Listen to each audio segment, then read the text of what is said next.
The second part begins with Yee-jae pointing the gun at Death. He shoots, then quickly tries to come back to avenge Tae-yu, but the gun doesn't work. As he turns around, he understands that just like water doesn't get wet and fire doesn't burn, Death doesn't die. It shows him a bit of its true face to remind him of who it is. After taunting him by transforming into his beloved Jisoo, with a sadistic smile on her face, she sends him to the next life. This time he reincarnates into the body of Jongyu Cheol, who always enjoyed drawing from a young age. Despite his talent, he was never recognized until one day he saw a woman fall from a building and realized that his art came from death. Portraits inspired by deceased people were worth a lot of money in the foreign market.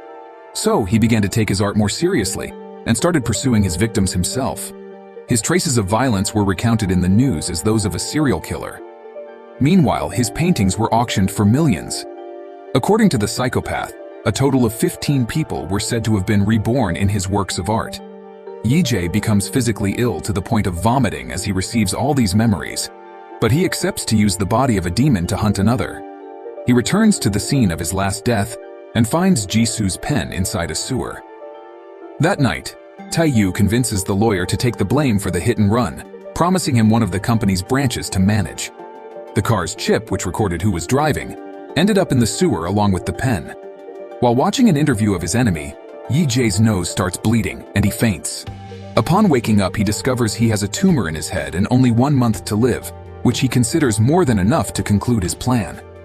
Ironically, Tae-yu is interested in one of his most expensive works and is waiting for him in his gallery. When they meet, Yee-jae taunts him, revealing that he uses the blood of his victims to create artworks. He says they both have in common the belief that they are gods when they take people's lives. Tae-yu doesn't like hearing that comment, but the artist quickly says it was just a joke. Alone with the killer of his beloved in the gallery, Yee-jae considers killing him, but remembers that Death warned him that if he tried to kill anyone, she would interfere and send him straight to hell. He then tells Tae-yu that he will sell the painting to him, but wants to deliver it personally, and for that, he needs his address. After the mass for his brother, where his father clearly favored him, Tae-yu receives a call informing him that his father suspects him of being a psychopath and is investigating him. Irritated, he takes his pills and speeds away in his car, passing by 2 detectives who soon chase him. Cornered on a construction site, he is approached by the officer who realizes that Tae-yu was under the influence of illegal drugs. However, with just 1 call, Tae-yu resolves the situation by speaking directly to the police commissioner, in addition to slapping the rookie cop several times, humiliating him and showing who really rules the city. Upon arriving home, he finds Yee-jae already waiting for him. Yee-jae provokes him by stepping on his luxury car. They start a fight, and Yee-jae gives Tae-yu a beating. Tae-yu runs to his Ferrari, grabs a gun and shoots Yee-jae. Believing he has killed him, Tae-yu approaches, but Yee-jae, wearing a vest, surprises him, overpowers him, and takes him inside the house. However, as he prepared for his revenge due to the tumor in his head, he faints. Upon waking up, he finds himself tied to a stretcher. Tae-yu reveals how he discovered his taste for death. One day, on his way to the office, he accidentally hit a man standing in the middle of the street, the same man Yee-jae saw at the beginning of this series that changed his life forever. However, Tae-yu felt pleasure seeing the man suffer on the ground, and felt like a god at that moment. When Yee-jae earlier restrained him and revealed the details of what he would do to him, it left him even more excited because he had never thought of causing death in that way. It was a gift, and now he will test this new method on Yee-jae. And this was the most agonizing and painful death Yee-jae experienced. However, to Death's surprise, Yee-jae was laughing at her. There were hidden cameras that recorded the businessman committing that atrocity. It was all part of his plan. Since he couldn't kill him, he would destroy him in another way. Death sends him to his next life. An Ji-hyung, a detective who lost his father when he was a child and was also a policeman. When he passed the police test, his mother fell ill with fear that he would die like his father. He then made a promise not to take risks and decided to become a mediocre detective just to survive. His colleagues don't respect him, considering him a coward. Even after his mother's death, he continued to back down in the face of action, losing the respect even of his partner Ji-hun. On the street, he spotted his former cellmate who killed him in the 5th life. While the man threatened another with a knife, Yee-jae approached and manipulated him by saying that he was his former cellmate revived, making him confess the crime in front of everyone who was filming. When attacked, he used his skills and easily immobilized him for other police officers to take him away. His video went viral on the internet and TV, increasing not only his respect but also that of the entire force. Yee-jae returns to the artist's house to retrieve evidence of his last death. However, while his partner called for reinforcements, Yee-jae made a copy of the recordings and erased the original videos. Several pieces of evidence were found there indicating that the artist Jong-gyu Cheol was the serial killer who turned his victims into art. This made his boss very happy, even questioning if he wasn't possessed, as he went from a coward to the best police officer in the force overnight. Someone not pleased with this was Tae-yu, who, upon arriving at the scene, is stopped by the police officer who taunts him, claiming that killers always return to the scene of the crime. Moreover, he sees on TV that the detective is becoming a phenomenon in crime fighting. He then calls his contacts and plans the death of the hero detective. Suspicious of the system, Yee-jae hands over the crime videos directly to a reporter. Later, he discovers that his mother was being investigated because of the backpack full of money he had left for her, as cameras filmed it being delivered by one of the victims under investigation. He talks to her pretending to be a detective to see if she was okay, and at that moment, he sees her wearing the shoes he gave her as a gift. He takes advantage of the untied shoelaces to prevent his mother from realizing that he was emotional seeing her in this situation. Later, he leaves food at his mother's door and ends up being cornered by a thug sent by Tae-yu. Meanwhile, Tae-yu discovers that his father was making progress in the investigations against him. Furious, the psychopath corners a driver on the street and stabs him just to relieve his anger. One of his TV informants warns him about the video of his murder delivered by the detective to the press.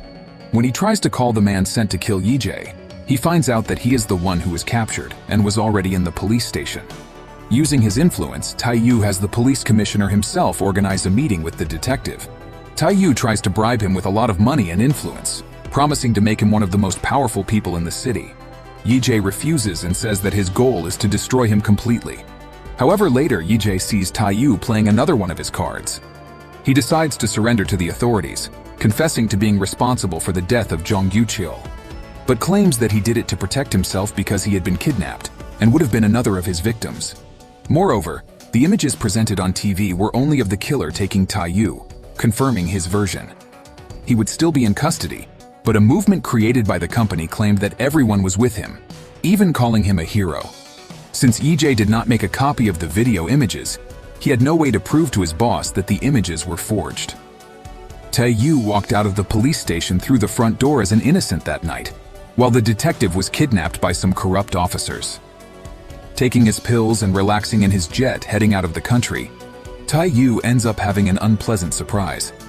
He sees a recording revealing all the murders he committed and hears a warning that the plane will explode in 30 seconds. Desperate, he grabs the parachute and jumps from the plane just before the explosion. He manages to land safely, but only to be run over in the same instant. The detective then appears in front of Tae-yu. It is revealed that 2 weeks earlier, in his life as a hired killer, he knew where the crime boss kept the dirt on clients. He took the HD with evidence and with more memories of his brother, knew he kept his pills in the pen and switched them with a sedative. His partner had always been by his side and threatened his own colleagues to lie to Tae-yu. And using the skills from all his lives so far, he executed his plan by placing bombs on the plane. As it was taking off, it was shown to the press and on TV, him hiring the crime boss to kill his own brother, in addition to the video where he reveals all the crimes before killing the serial killer. Before Tae-yu could wake up, Yee-jae jumped from the plane and waited for him on the ground while following the traces of the explosion and a GPS. However, driven by the thirst for revenge, Yee-jae decides to kill him. Not even the appearance of death, who would take him straight to hell, made him stop. Until Jisoo's pen falls from his pocket, and believing it to be his beloved trying to protect him, he gives up killing Tae-yu, thus escaping spending eternity in hell. Tae-yu gets up and tries to attack him from behind, but the wind pulls his parachute, causing him to be run over by a passing truck. In the police station, the detective found Tae-yu's lawyer and said that the only thing that would spare him from trial and give him innocence was the memory card. The lawyer was emotional and grateful, but Yee-jae destroys the memory card because he deserves to rot in prison for all the times he covered up Tae-yu's crimes. The repercussions for Park Tae-yu were significant. 3 police commanders were removed, and his father resigned, leaving the company in the hands of the shareholders. Yee-jae visits Tae-yu in the hospital, who only continues to live thanks to life support and has lost both legs. Visiting his ex-girlfriend's memorial, Yee-jae decides to live the life of a detective and continue fighting crime. And with his partner Ji-hun, they continue to arrest various criminals. He was getting used to this life, believing that one day he would be killed in one of these operations. But Ji-hun always protected him. His partner ended up getting injured in action, and in the hospital, Yee-jae meets Ji-hun's family who loved him very much and always worried when he went to work. Yee-jae then promises Ji-hun's daughter that he will always protect him so that he returns safely to his family. However, in a pursuit to the rooftop of a building, they didn't realize he was armed. He shot twice, hitting Yee-jae and his partner. In an attempt to protect his friend and his family, he went after the criminal, who shot more times in his stomach, and the two fell from the building. Death reproaches him for continuing to be selfish. Yee-jae says he doesn't understand because this time, he sacrificed himself to save someone else. Death laughs in his face, calling him a fool and sends him to the next life. This time, a beggar. He watches the news that the police detective, considered a hero, has died in a chase, falling from a building. He decides to go to the funeral. However, everyone there greeted him with prejudice, thinking he was there for food and already wanted him to leave because of the bad smell. The sheriff even gave him a bag of food to go away. But on the way out, he was pushed aside, as the Prime Minister came to see the deceased police hero. Initially, Yee-jae feels proud, but soon realizes he's just a beggar. In conflict with himself for not knowing who he is anymore, he finds his partner crying on the stairs. Trying to comfort him, he is reprimanded because his friend was furious and consumed by guilt over his death. The memory stone comes to give him new memories, but Yee-jae can't take it anymore and tries to escape. He stumbles on the stairs, hitting his head and dying before receiving more memories. Yee-jae now understands why Death called him a fool, because he was proud of the achievements of others, using skills and memories that didn't belong to him. Moreover, Death still hints that he sacrificed himself in vain since his partner wouldn't die that day. Unable to bear this game any longer, Yee-jae ignores knowing who owns his next life, and just runs to find his end and finish this game soon. However, the Truth Stone touched him and showed him that he was an ordinary man with the life Yee-jae dreamed of. A good job, married, and a happy family. However, he was fired, and without a job his wife asked for a divorce, claiming that he was no longer fit to take care of the family. Desperate for being a failure, his last wish was death. Thus he followed his destiny, standing in front of Taeyu's car and being thrown onto the sidewalk. From that moment, Yee-jae's fate was sealed because that was the man who died in his arms at the beginning of everything. Besides, it was the cause of awakening Taeyu's killing desire, making him commit several hit-and-runs, including that of his beloved Jisoo. Touching Yee-jae triggered the events that would completely change his life, and this was Death's plan from the beginning. Back in Purgatory, Yee-jae just wanted to go to his last life, die and end it all. However, Death played another trick because as soon as he woke up, he was at home. To his surprise, looking in the mirror, he was in his mother's body. Upon receiving the memories, he realized how little he knew about his own mother. She had dreams, and one of them was to be a mother and have a happy family. She fell in love and had her longed-for family, but with her husband's death, only she and her son, little Yee-jae, remained. She raised him with a lot of love, even alone and facing difficulties. Due to having to take care of her son, she was fired, but she didn't give up on life. She continued to accept smaller jobs to support her son, but Yee-jae seemed not to appreciate her efforts.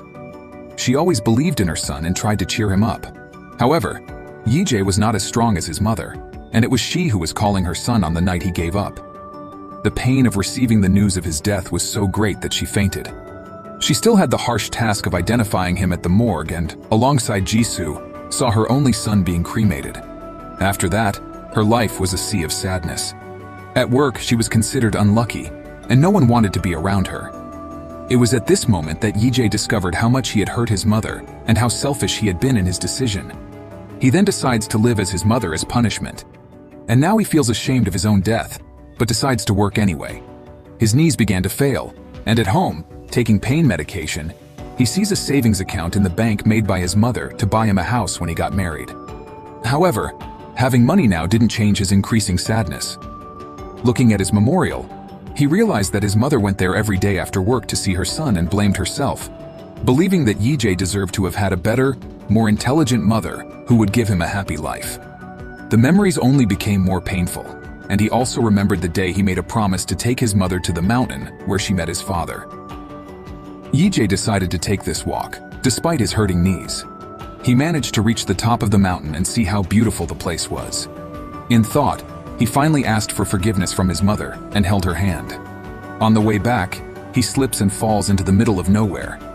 With an injured leg, he can't walk and screams for help, but no one hears him. He refuses to let his mother die like this and makes every effort to reach the trail, being rescued and waking up in the hospital with a broken leg. Even so, he chooses to give his mother a long life. He lived for another 32 years in her body, and in his final moments, his entire life flashed before his eyes. On a peaceful afternoon with a beautiful view, he has his best and most honest death. He tells Death that he can't believe he missed her after so long. However, for her, not even a second has passed. Yee-jae pleads for one more life, this time his own life.